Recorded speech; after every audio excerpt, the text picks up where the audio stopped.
Hello everyone, welcome to TPS study. आज के इस क्लास में जीव विज्ञान यानी कि बायोलॉजी के मोस्ट इम्पोर्टेंट 150 क्वेश्चंस को पढ़ेंगे जो आपके आने वाले एग्जाम्स के लिए रामबाण साबित होने वाले हैं। वीडियो में एंड तक बने रहें। चलिए देखते हैं। पहला प्रश्न है आपका, मनुष्य में पाचन क्रिया कहाँ से प्रारंभ होती है? तो पाचन क्रिया जो है वह मुख से प्रारंभ होती है। अगला प्रश्न है, सर्वप्रथम रक्त परिसंचरण तंत्र का अध्ययन किसने किया था? तो सबसे पहले जो रक्त परिसंचरण तंत्र है इसका अध्ययन किया था हार्वे ने। अगला प्रश्न है, पेसमेकर का संबंध किससे है? तो पेसमेकर का संबंध है हृदय से। किससे होता है? हृदय से होता है। अगला प्रश्न है, पेसमेकर का कार्य क्या है? पेसमेकर या फिर गति प्रेरक एक ऐसा छोटा उपकरण होता है जो हृदय गति को नियंत्रित रूप से धड़कने में मदद करता है। अगला प्रश्न है, गति प्रेरक किससे संबंधित है? गति प्रेरक या फिर पेसमेकर जो है वह हृदय से संबंधित होता है। अगला प्रश्न है, किन्हीं भित्तियों पर रक्त द्वारा डाले गए दबाव को रक्तदाब या फिर ब्लड प्रेशर कहते हैं। आपका उत्तर हो जाएगा इसमें धमनी। धमनी की भित्ति पर रक्त द्वारा डाले गए दबाव को रक्तदाब या फिर ब्लड प्रेशर कहते हैं। अगला प्रश्न है, सोते समय रक्तदाब में क्या परिवर्तन होता है? तो जब हम सोते हैं तो रक्तदाब घट जाता है। अगला प्रश्न है, मानव रुधिर का पीएच मान है। मानव रुधिर का या फिर मानव रक्त का पीएच मान होता है 7.4। अगला प्रश्न है, प्लाज्मा में पानी की मात्रा कितनी होती है? तो प्लाज्मा में पानी की मात्रा होती है 90 से 92% तक। अगला प्रश्न है, मानव रक्त में पाई जाने वाली धातु कौन सी है? तो मानव रक्त में लोहा धातु पाई जाती है। अगला प्रश्न है, रक्त का शुद्धिकरण कहाँ होता है? तो रक्त का जो शुद्धिकरण है वह किडनी में होता है। अगला प्रश्न है, अधिकतम पोषक तत्व रक्त में कहाँ से अवशोषित किए जाते हैं? जो पोषक तत्व होते हैं वह रक्त में छोटे आंत से अवशोषित किए जाते हैं। अगला प्रश्न है, लार में कौन सा एंजाइम पाया जाता है? जो लार होती है उसमें पाया जाता है टाइलिन। टाइलिन एक प्रकार का एंजाइम है, वह लार में पाया जाता है। अगला प्रश्न है, पेट में भोजन को पचाने के लिए किसकी आवश्यकता होती है? तो भोजन को पचाने के लिए एंजाइम की आवश्यकता होती है। अगला प्रश्न है, लार किसके पाचन में सहायक होती है? तो लार होती है वह स्टार्च के पाचन में सहायक होती है। अगला प्रश्न है, कोशिका का पावर हाउस किसे कहते हैं? तो कोशिका का पावर हाउस कहते हैं माइटोकॉन्ड्रिया को। अगला प्रश्न है, क्रेब्स चक्र में किसका संश्लेषण होता है? तो क्रेब्स चक्र है यह वायवीय श्वसन की दूसरी अवस्था होती है, तो इसमें पायरुविक अम्ल का संश्लेषण होता है। अगला प्रश्न है, मानव शरीर में खून के शुद्धिकरण की प्रक्रिया को कहते हैं। मानव शरीर में खून की या ब्लड की शुद्धिकरण की प्रक्रिया को कहते हैं डायलिसिस। अगला प्रश्न है, पेप्सिन बदल देता है। तो जो पेप्सिन है वह एक प्रकार का एंजाइम होता है जो कहाँ पाया जाता है? यह पेट और अग्नाशय में पाया जाता है। तो पेप्सिन प्रोटीन को पॉलीपेप्टाइड में बदल देता है। किसमें बदल देता है? प्रोटीन को पॉलीपेप्टाइड में। अगला प्रश्न है, पाचन क्रिया में प्रोटीन किस पदार्थ में बदल जाते हैं?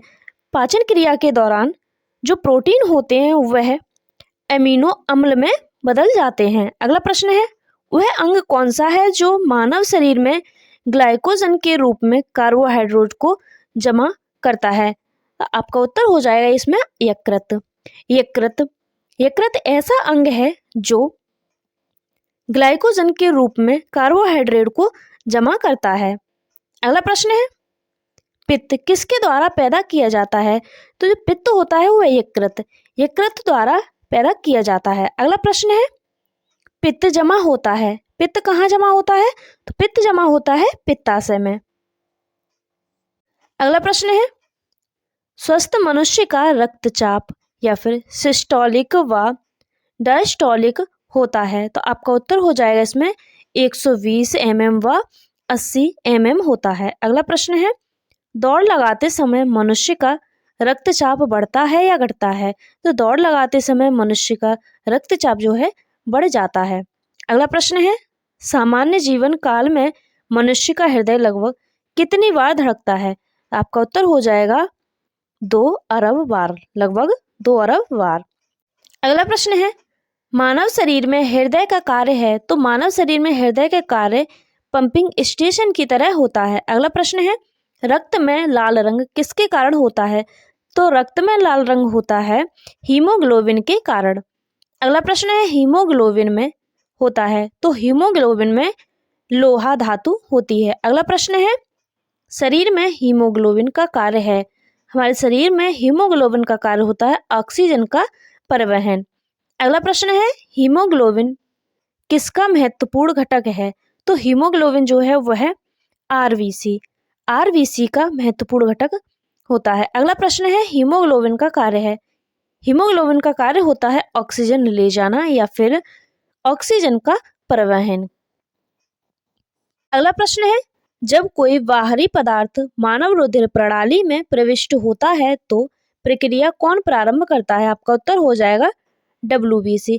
सरल भाषा में कहें तो WBC यानी कि व्हाइट ब्लड सेल्स। जो व्हाइट ब्लड सेल्स हैं वह शरीर को बीमारी से लड़ने में काबिल बनाती हैं।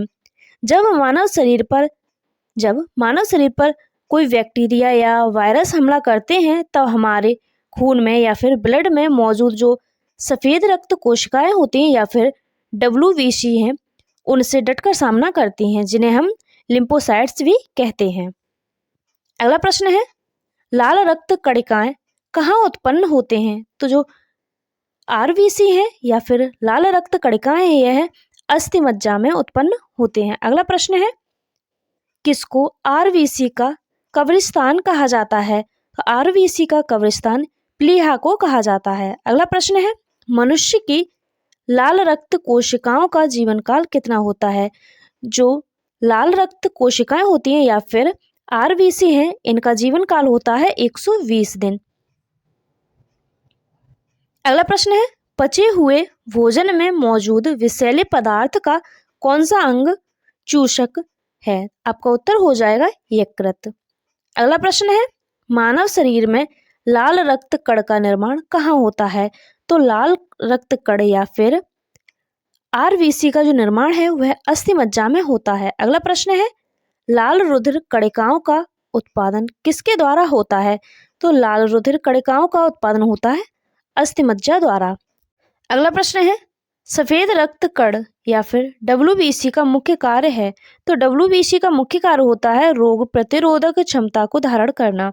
अगला प्रश्न है, मनुष्य में मेरुदंड से कितनी जोड़ी तंत्रिका निकलती है? तो मनुष्य में मेरुदंड से 31 जोड़ी तंत्रिका निकलती हैं। अगला प्रश्न है, प्रतिवर्ती क्रियाओं का नियंत्रण केंद्र कहाँ पर है? तो प्रतिवर्ती जो क्रियाएं होती हैं उनका नियंत्रण केंद्र कशेरुकी रज्जु में होता है। अगला प्रश्न है, स्तनधारी किस में यूरिया बनाते हैं? तो जो स्तनधारी होते हैं वह है यकृत या फिर लिवर में यूरिया बनाते हैं। अगला प्रश्न है, मूत्र का पीला रंग किसकी मौजूदगी के कारण होता है? तो मूत्र का पीला रंग होता है वह यूरोक्रोम के कारण होता है। अगला प्रश्न है, गुर्दे का कार्यात्मक यूनिट है? तो गुर्दे की कार्यात्मक यूनिट नेफ्रॉन होती है। अगला प्रश्न है, किसकी कुंस क्रिया के कारण मानव शरीर में मिक्सिडीम होता है? तो अबटू ग्रंथि की कुंस क्रिया के कारण मानव शरीर में मिक्सिडीमा होता है। अगला प्रश्न है, मानव शरीर के भीतर खून किसकी उपस्थिति के कारण नहीं जमता है? तो मानव शरीर में जो ब्लड है वह हिपेरियन की उपस्थिति के कारण नहीं जमता है। अगला प्रश्न है, रुधिर के प्लाज्मा में किसके द्वारा एंटीबॉडी निर्मित होती है? तो आपका उत्तर हो जाएगा लिम्फोसाइट्स। रुधिर के प्लाज्मा में लिम्फोसाइट्स के द्वारा एंटीबॉडी निर्मित होती है। अगला प्रश्न है, एंटीजन या फिर प्रतिजन एक ऐसा पदार्थ है जो प्रतिरक्षी के निर्माण को बढ़ावा देता है। अगला प्रश्न है, आयोडीन युक्त हार्मोन है? तो आयोडीन युक्त हार्मोन्स होते हैं थायरॉक्सिन। कौन सा है? थायरॉक्सिन है। अगला प्रश्न है, मानव के श्वेत रक्त कणों या फिर WBC का व्यास होता है? तो लगभग कितना होता है? 007 mm। अगला प्रश्न है, अपोहन का प्रयोग किस क्रिया को पूरा करने के लिए होता है? तो अपोहन का प्रयोग जो है वृक्क की क्रिया को पूरा करने के लिए होता है। अगला प्रश्न है, स्वेदन किसके लिए महत्वपूर्ण है? तो स्वेदन शरीर के तापमान को विनियंत्रित करने के लिए महत्वपूर्ण है। अगला प्रश्न है, सामान्यतः निषेचन होता है? तो निषेचन होता है गर्भाशय में। अगला प्रश्न है, एमनियोसेंटोसिस एमनियोसेंटोसिस एक तरीका है जो बताता है, क्या बताता है? भ्रूण के लिंग को बताता है।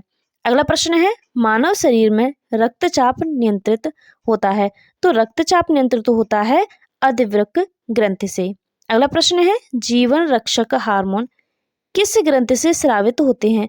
तो जीवन रक्षक हार्मोन्स हैं वह एड्रिनल ग्रंथि से स्रावित होते हैं। अगला प्रश्न है, मानव शरीर की किस ग्रंथि को मास्टर ग्रंथि कहा जाता है? तो पीयूष ग्रंथि को मास्टर ग्रंथि कहते हैं। अगला प्रश्न है, मानव के शरीर की सबसे छोटी ग्रंथि है? तो मानव शरीर की सबसे छोटी ग्रंथि होती है पिट्यूटरी ग्रंथि। अगला प्रश्न है, गर्भाशय में शिशु के विकास की जानकारी हेतु किसका प्रयोग किया जाता है? तो गर्भाशय में शिशु के विकास की जानकारी के लिए अल्ट्रासाउंड का प्रयोग किया जाता है। अगला प्रश्न है, भ्रूण के विकास के लिए किस अंग के द्वारा खाद्य की पूर्ति की जाती है? यह की जाती है बीजांडसन द्वारा। अगला प्रश्न है, स्त्रियों के नसबंदी को कहा जाता है?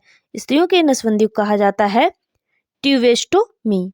अगला प्रश्न है, गाय और भैंस के थनों में दूध उतारने के लिए किस हार्मोन्स की सुई लगाई जाती है? तो यह लगाई जाती है ऑक्सीटोसिन हार्मोन्स की सुई लगाई जाती है। अगला प्रश्न है, थायराइड ग्रंथि से थायरॉक्सिन स्रावित करने के लिए उत्तेजित करने वाला अंतःस्रावी हार्मोन कौन सा होता है? तो यह होता है TSH। अगला प्रश्न है, मायोग्लोबिन में कौन सी धातु होती है? तो मायोग्लोबिन में होती है तांबा धातु। अगला प्रश्न है, एक स्वस्थ वयस्क पुरुष के प्रति 100 ml रक्त में कितना हीमोग्लोबिन होता है? तो एक स्वस्थ वयस्क पुरुष के प्रति 100 ml रक्त में होता है 12 से 16 ग्राम हीमोग्लोबिन। अगला प्रश्न है, मानव शरीर का सामान्य तापमान होता है? तो मानव शरीर का सामान्य तापमान होता है 36.537 डिग्री सेल्सियस। अगला प्रश्न है, किस शारीरिक प्रक्रम से प्रोथ्रोम्बिक का संबंध है? तो प्रोथ्रोम्बिक का संबंध रक्त जमाव से होता है। अगला प्रश्न है, शरीर में सबसे बड़ी अंतःस्रावी ग्रंथि कौन सी होती है? तो शरीर में सबसे बड़ी अंतःस्रावी ग्रंथि होती है अवटु, जिसे थायराइड भी कहते हैं, और सबसे छोटी अंतःस्रावी ग्रंथि होती है पीनियल। अगला प्रश्न है, कौन सा हार्मोन लड़ो उड़ो हार्मोन कहलाता है? तो यह कहलाता है एड्रेनलिन। जो एड्रेनलिन हार्मोन होता है यह कहलाता है उड़ो लड़ो हार्मोन। अगला प्रश्न है, इंसुलिन है एक प्रकार का? तो इंसुलिन एक प्रकार का हार्मोन होता है। अगला प्रश्न है, कौन सा पदार्थ मानव शरीर में सबसे अधिक कठोर होता है? तो मानव शरीर में सबसे अधिक कठोर पदार्थ है दांतों का एनिमल। अगला प्रश्न है, किस कोशिका से इंसुलिन स्रावित होता है? तो इंसुलिन स्रावित होता है बीटा कोशिका से। अगला प्रश्न है, इंसुलिन उत्पादित होता है? तो इंसुलिन पेनक्रियाज द्वारा उत्पादित होता है। अगला प्रश्न है, ऑक्सीजन की उपस्थिति में सुक्रोज का CO2 एवं जल में ऊर्जा निर्मुक्त होने के साथ पूर्ण रूपांतरित होने को कहते हैं वायु श्वसन कहते हैं। अगला प्रश्न है, हमारी छोड़ी हुई सांस की हवा में CO2 की मात्रा लगभग कितनी होती है? तो यह 4% होती है। अगला प्रश्न है, हृदय वंचित है? तो हृदय ऐच्छिक पेशी से वंचित है। अगला प्रश्न है, मनुष्य में त्वचा किस स्थान पर सबसे अधिक फूटती है? तो सबसे अधिक मोटी त्वचा होती है तलुए पर। अगला प्रश्न है, मानव शरीर का सबसे बड़ा अंग कौन सा है? तो मानव शरीर का सबसे बड़ा अंग होता है त्वचा। अगला प्रश्न है, मानव शरीर को रंग देने वाला वर्णक है। मानव शरीर को रंग देने वाला वर्णक मेलानिन होता है। अगला प्रश्न है, कंडरा जोड़ता है। तो कंडरा या टेंडाइन, यह पेशी को हड्डी से जोड़ता है। अगला प्रश्न है, मानव शरीर में कौन सी ग्रंथि ऐसी है जिसका संबंध शरीर की उत्तेजना से है? तो यह होती है अधिवृक्क ग्रंथि। अधिवृक्क ग्रंथि का संबंध शरीर की उत्तेजना से होता है। अगला प्रश्न है, कोशिका का पावर हाउस किसे कहा जाता है? तो कोशिका का पावर हाउस कहते हैं माइटोकॉन्ड्रिया को। अगला प्रश्न है, पिट्यूटरी ग्रंथि स्थित होती है। तो पिट्यूटरी ग्रंथि जो है मस्तिष्क में स्थित होती है। अगला प्रश्न है, पौधों के रोगों का अध्ययन होता है। तो जो पौधों के रोगों का अध्ययन है उसे हम रोग विज्ञान कहते हैं। अगला प्रश्न है, टिबिया नामक अस्थि मानव शरीर में कहाँ पाई जाती है? जो टिबिया नामक अस्थि होती है वह मानव शरीर में टांग में पाई जाती है। अगला प्रश्न है, एंजाइम सहायक होते हैं। तो एंजाइम जो है भोजन के पाचन में सहायक होते हैं। अगला प्रश्न है, मानव रक्त में प्लाज्मा कितने प्रतिशत होता है? तो मानव रक्त में जो प्लाज्मा होता है वह 65% होता है। अगला प्रश्न है, हार्ट अटैक का कारण है। तो हार्ट अटैक का कारण होता है कोलेस्ट्रॉल। अगला प्रश्न है, शरीर में ऑक्सीजन की पूर्ति किसके माध्यम से होती है? तो शरीर में ऑक्सीजन की जो पूर्ति होती है वह लाल रक्त कोशिकाओं के माध्यम से होती है। अगला प्रश्न है, प्रजनन संबंधी सूचना एकत्रित होती है। तो प्रजनन संबंधी जो सूचनाएं हैं वह डीएनए में एकत्रित होती हैं। अगला प्रश्न है, थार मरुस्थल में किस प्रकार की वनस्पति उगती हैं? तो थार मरुस्थल में उगती हैं जीरोफाइट्स प्रकार की वनस्पति। अगला प्रश्न है, दूषित जल पीने से कौन सा रोग होता है? तो दूषित जल पीने से हम होता है हैजा रोग हो जाता है। अगला प्रश्न है, रोहा किस अंग की बीमारी है? तो रोहा आंख में होने वाली बीमारी है। अगला प्रश्न है, किस रोग में रक्त का थक्का नहीं बनता है? तो यह हीमोफीलिया जो रोग होता है उसमें रक्त का थक्का नहीं बनता है। अगला प्रश्न है, जंतु जगत का सबसे बड़ा वर्ग है। तो जंतु जगत का सबसे बड़ा वर्ग होता है आर्थ्रोपोडा। अगला प्रश्न है, सिल्क प्राप्त की जाती है। तो सिल्क जो है कोकून से प्राप्त की जाती है। अगला प्रश्न है, चेहरे में कुल कितनी हड्डियां होती हैं? तो चेहरे में कुल 18 हड्डियां होती हैं। अगला प्रश्न है, कानों में कुल कितनी हड्डियां होती हैं? तो कानों में हड्डियों की संख्या होती है 6। अगला प्रश्न है, अधिकांश एंटीबायोटिक दवाएं बनती हैं। तो जो एंटीबायोटिक दवाएं होती हैं वह बैक्टीरिया से बनती हैं। अगला प्रश्न है, लाइकेन में पाए जाने वाला शैवाल पर्याय होता है। तो लाइकेन में पाए जाने वाला शैवाल नीला हरा शैवाल होता है। अगला प्रश्न है, मानव शरीर को कितने निकोटिनिक अम्ल की प्रतिदिन आवश्यकता होती है? तो यह 15 ग्राम। अगला प्रश्न है, मनुष्य के शरीर की सबसे छोटी अंतःस्रावी ग्रंथि है। तो मनुष्य के शरीर की सबसे छोटी अंतःस्रावी ग्रंथि पीयूष ग्रंथि होती है। अगला प्रश्न है, वायुमंडल में भारी गैस है। तो वायुमंडल में भारी गैस कार्बन डाइऑक्साइड है। अगला प्रश्न है, रक्त का कौन सा कण जीवाणु से रक्षा करता है?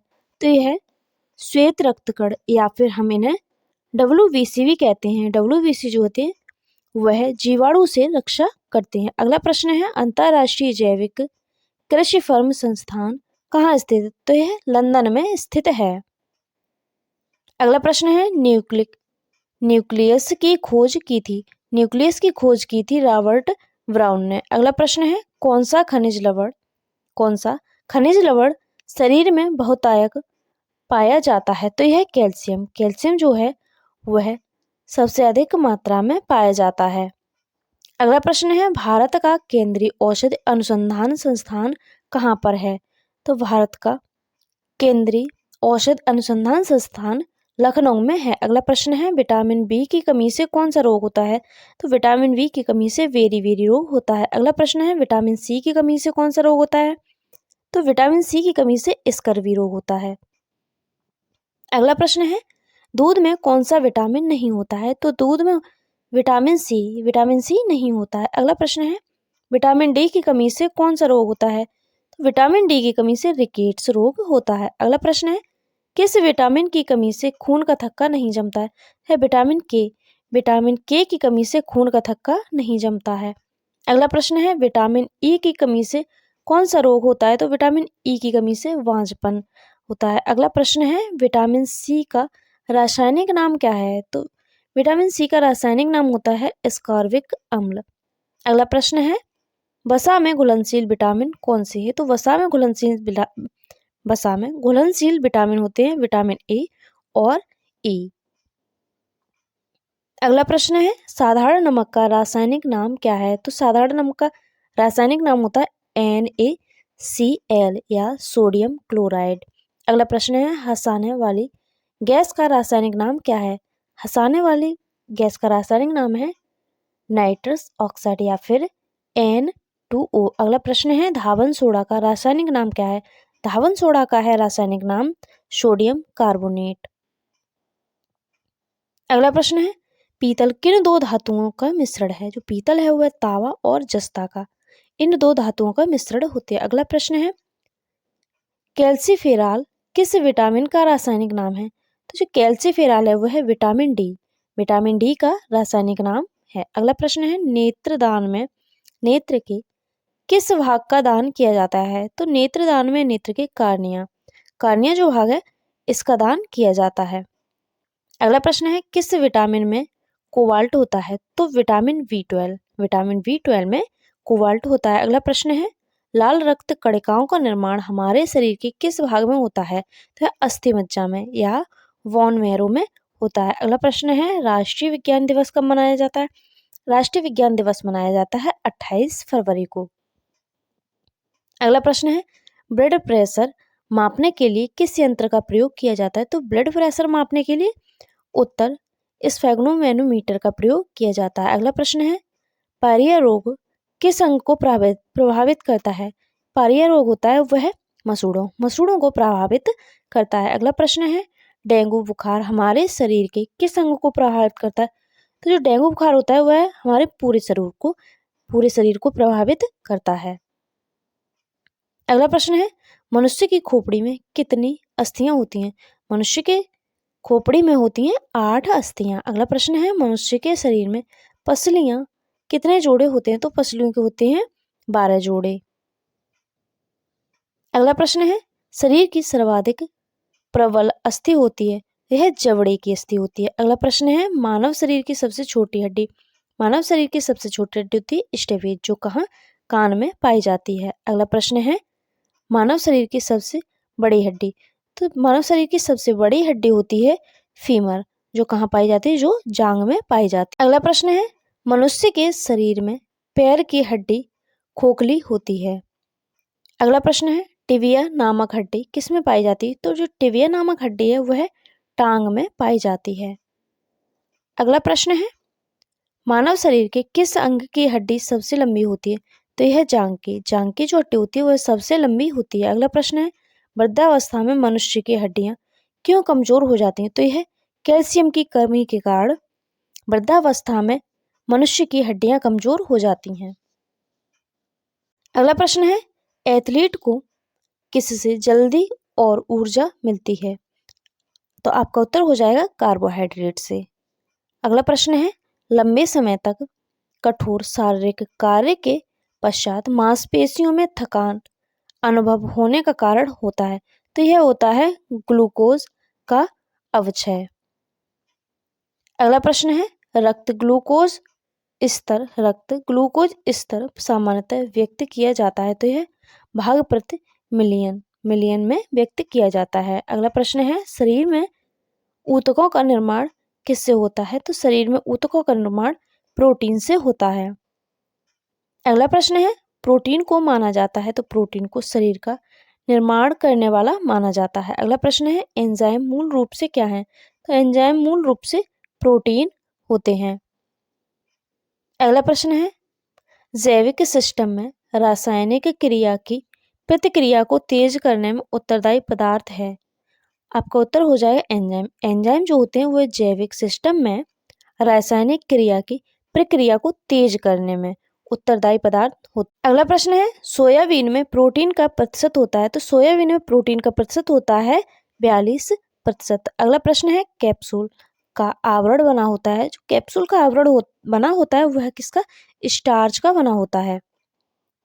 अगला प्रश्न है, शहद का प्रमुख घटक है? तो शहद का प्रमुख घटक फ्रक्टोज है। अगला प्रश्न है, कौन सी शर्करा तत्काल ऊर्जा प्रदान करती है? तो है ग्लूकोज। ग्लूकोज जो है वह तत्काल ऊर्जा प्रदान करती है। अगला प्रश्न है, शहद में मुख्यतः होते हैं? तो शहद में मुख्यतः कार्बोहाइड्रेट होते हैं।